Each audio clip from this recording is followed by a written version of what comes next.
This is Lisa from Mobile Tech Review, and today we're going to compare the Asus ePad Transformer to the Sony Tablet S. Several of you have asked for a comparison of these two tablets, so we're going ahead and doing a head-to-head today. First thing that you're going to notice is the Sony Tablet S is a lot smaller footprint-wise. If portability matters to you and lightness, the Sony definitely wins. It weighs 1.3 pounds. And because it has a 9.4-inch display versus a 10.1, and also because Sony miniaturized the components inside a bit more, they've gotten a very manageable, relatively small package for a 9.4-inch display, and they've gone with, of course, the interesting wedge design and the plastic but durable casing. And what do you guys think that is really a pleasure to hold for long periods of time or play accelerometer-based games with? The Transformer, on the other hand, is one of the more oblong tablets. That means from here to here, it's longer than most tablets, so you're going to have your hands apart, kind of steering wheel style when you're holding onto it. It's not unergonomic and terrible, but it's just not nearly as easy to hold. As we take a look around, it's relatively thin. It's a ½ an inch, and they taper it over here so that the edges are actually thinner. And you've got also a plastic back, kind of Asus's preferred aesthetic, shall we say. They use this on eSlate EP121 Windows tablet as well, and they seem to be moving away from this now with the ePad slider, and they've used a soft touch smooth finish instead. But plastic on the back, but nice metal frame here. Good looking tablet. Not something I'd really want to hold reading an ebook so much, say, for an hour. It's kind of funny in a way that this just feels like it's not so great for e-reading given its column-like shape, because they're both the same resolution. They're 1280 by 800 pixels, so you're really seeing the same amount of text on the screen. But let's take a look at what both of them look like looking at an ebook. Now I've got these guys side by side. On the left, we're in the Sony Reader application that comes with the Sony tablet. No surprise there. It's a great reading app, by the way. And on the right, we have the Asus, and that is using Asus's e-reader application. Both of these apps support side loading of books. You get more features in the Sony Reader app, which is a selling point we'll get to about all the bundled software that Sony includes with the tablets, more full-featured ebook reading. We have an anti-glare screen protector on the Sony tablets, so you're probably seeing maybe a little bit more clarity. And that's something definitely worthwhile with the Sony. They have one of the best anti-glare screen protectors I've ever seen. It maintains clarity. That's going to set you back another 25 bucks, though. This guy over here has a little bit of a purple tint in general to the display, and you can see that when reading a book right now on screen. It may even show up as well, versus the page white that you get with the Sony. Which leads to another difference. This uses Sony's True Black display, which is something they also use on their Bravia TVs. It's supposed to have deep blacks, but also has warm, rich colors and kind of a warmer tone overall. It's a little bit easier on the eyes and very pleasing when you're watching videos. The Transformer, on the other hand, has an IPS display. It has very wide viewing angles. It's really very sharp. And it's a nice display. It's reasonably bright for an IPS display. It does have that color cast. Without a screen protector that's matte, you're going to have a lot of glare there. And it's a little bit starker, a little bit harsher, a little bit more difficult in the eyes, which can make things like, say, News 360, some of the really beautiful apps, or Pulse, look really popping on screen, but can be a little bit hard if you're doing something like reading ebooks for a long period of time. And in terms of viewing videos, it's also a little bit starker, but it depends on what you like. There, some people really like a sharp, punchy, high contrast video versus a warm, more cinematic looking screen, which the Sony will give you. In terms of what these tablets can do, the inside, you've got pretty much the same tablet. This is true of a lot of Android Honeycomb tablets. They both run Android Honeycomb 3.2, which is the latest version of Honeycomb, and they both have 1280 by 800 pixels display, as we've mentioned. They run on NVIDIA Tegra 2 dual-core 1 GHz CPUs with a gig of RAM, and they're both available with 16 or 32 gigs of storage. They have Wi-Fi, single band, both of them, Bluetooth, and a GPS, and front and rear cameras. Both have rear cameras that are 5 megapixel. The Sony takes better pictures. Sony and Sony Ericsson, well, they know how to make cameras, and the quality of the pictures is about as good as your better 5 megapixel camera phone, whereas the Asus tends to take hazy videos and hazy photographs. Not its strong point there, but in terms of specs, you've got the same thing going on. So buying one or the other for specs is really not going to work for you, because they are pretty much the same tablet. The Asus, one of the reasons it's very popular is because you get that nice powerful tablet with an IPS display starting at $399 for the 16 gig and it's $499 for the 32 gig. The Sony goes with the typical tier 1 pricing. That means it's $100 more. It's $499 for 16 gig and $599 for the 32 gig. The big difference between these two tablets, I think, is who they target.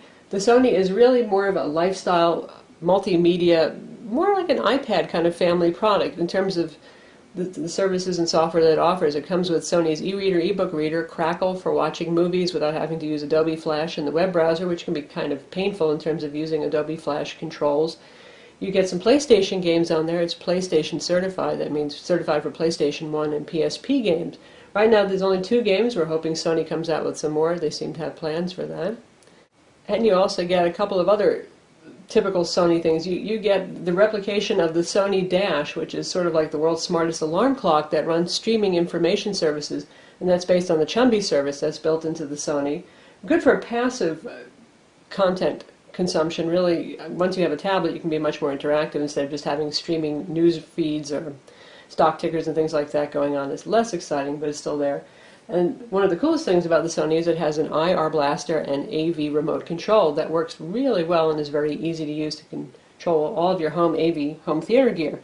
And you should watch our full review of the Sony tablet if you haven't already to see how that works. The Transformer, on the other hand, targets not just folks who are looking for a really good buy, a lot of good tablet specs for the money, but also those who are looking more for a computer replacement. That's because you can get the optional keyboard dock here. This is a $149 add-on for the Transformer. It has a secondary battery in here that adds about 4 hours of battery life. Obviously you get the keyboard, you get the trackpad. It's equivalent to like a 10.6-inch keyboard, so sort of netbook style and size keyboard and trackpad. What it also gives you is a full-size SD card slot here, a USB port here, full-size USB, another full-size USB port here, and that's just the docking and charging connector there. So you pop the Transformer into this, and what do you have? You've got yourself a netbook replacement that actually runs faster than most netbooks for doing everyday tasks. Now the Sony, on the other hand, though, it might be more of a lifestyle tablet. It has its geek appeal features. For example, here we have underneath the little door a full-size SD card slot and a micro USB port that is micro USB host capable. That means with the $15 cable, actually it's $13.99, you can plug in USB peripherals, keyboards, mice, flash drives, and all that kind of thing. So with the Transformer, you actually need the dock to start using USB peripherals. With this, you don't need the dock, and this has the full-size SD card slot. And if you want to use micro SD cards with it, obviously you just use one of those little adapters. The Transformer, on the other hand, has a micro SD card slot built into the device itself. Those USB ports are only available with the dock connector. Another neat thing you can do with the Sony is use USB game controllers. We showed in another video we have up on YouTube. We plugged in a Logitech USB PlayStation style game controller and it worked just fine for playing Crash Bandicoot. Very cool. In terms of software and services, the Transformer sticks pretty much with straight Honeycomb stuff. They give you their own ebook reader, they give you DLNA sharing, a couple of apps like that, but it's largely just straight Honeycomb. Sony goes for a lot more customization and application add-ons. You can see right up here, we've got this little strip of handy quick action icons for the web browser, email, the IR remote, and the Sony Reader application that we looked at, and that's a standard part of Honeycomb down there. And they've also customized the app screen itself. You can see here they've given it a white background, there's a little animation. That's nice. That's not the biggest deal in the world, but you can also switch to an alphabetical view, newest first, and you can create categories. As you can see here, I've created multimedia category, weather and news, and you can move your icons around any order that you want. Something that we like. So with the Sony, you get a bunch of applications and services provided by Sony. They're kind of uniquely positioned to offer a lot of services, being a huge company that has a movie studio, an ebook store, and a whole lot more.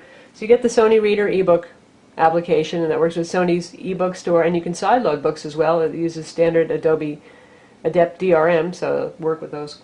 And it also displays PDFs in a wonderful way. You get the IR remote control. I'll show that real quick here. So here's the interface where I've got a bunch of AV gear, and I can turn them on and off right from here and say I want to look at the specific controls. You can do gesture-based controls or standard controls. We've got Crackle, which Sony should release for tablets by the end of the year, but they haven't yet. It does a great job of playing back videos. We have Sony's Music Unlimited and Video Unlimited. Video Unlimited just went live, and it's a movie rental streaming service. And we've also got their social feed reader, again, the Sony Dash replica, the Chumby application, and their user-friendly customizations. In terms of battery life, they're similar. They both run between 6 and 8 hours on a charge, depending on what your wireless is at, what you're doing with it, what your brightness is set at. Speakers on the Transformer, notoriously quiet and tinny. Better on the Sony. The Sony's still not as good as the Samsung Galaxy Tab or the HTC Jetstream. Go figure, Sony's an AV company. But in terms of using external speakers, you get better quality audio out of the Sony. When using headphones, they both sound pretty good. I think that the amplifier is just more powerful on the Sony, so it's better at driving speakers versus headphones. The Transformer does fine with headphones. Both of these obviously are expandable with SD storage, full-size SD for the Sony versus micro SD for the built-in card reader on the Asus. The Asus handles removable media better though. If you stick in an SD card that's full of music, for example, those will automatically appear in your music playing application, and likewise if you've got photos or videos, they show up in gallery. With the Sony, they don't. You have to use the built-in file transfer file manager to open up those files one by one. That's kind of dorky, and we really hope that Sony issues an update to change the way that works. It's not so bad if you just want to play a 2-hour movie, because you can just use the file manager, tap on that file, and play the movie. But if you want 50 songs, you don't want to be tapping on those one by one, or to have to download a third-party music player just to play stuff off the card easily and quickly. So that's our comparison of the Asus ePad Transformer on the right, been out for several months, $399 for the 16 gig, $499 for the 32 gig. And the Sony Tablet S just came out a week ago. That is $499 for the 16 gig, $599 for the 32 gig. And in the end, it really depends on what you want to do with it. If you want something that's really light, easy to hold, has a very warm display that's nice for ebook reading particularly, and for video watching, the Sony is a nice pick. It's definitely good for that. Also for the built-in Crackle movie playback. For those of you who are Crackle fans, they can both play Adobe Flash-based media. So if you have Amazon Prime or video on demand service, or you want to play stuff off of TV network stations, you can do that on both of them. If you want something that can morph into a computer, definitely the Asus is the way to go, thanks to this keyboard dock option right here. You can get an external Bluetooth keyboard for the Sony, just like all tablets. Just about every manufacturer makes their own Bluetooth external keyboard, but it's not the same experience, obviously, and it doesn't gain you that extra battery life. So if that's really exciting to you, and you could care less about using it as an ebook reader or how portable it is, well, clearly the Transformer is for you. I'm Lisa from Mobile Tech Review. Be sure to watch our video reviews of both of these products and to read our reviews on our website.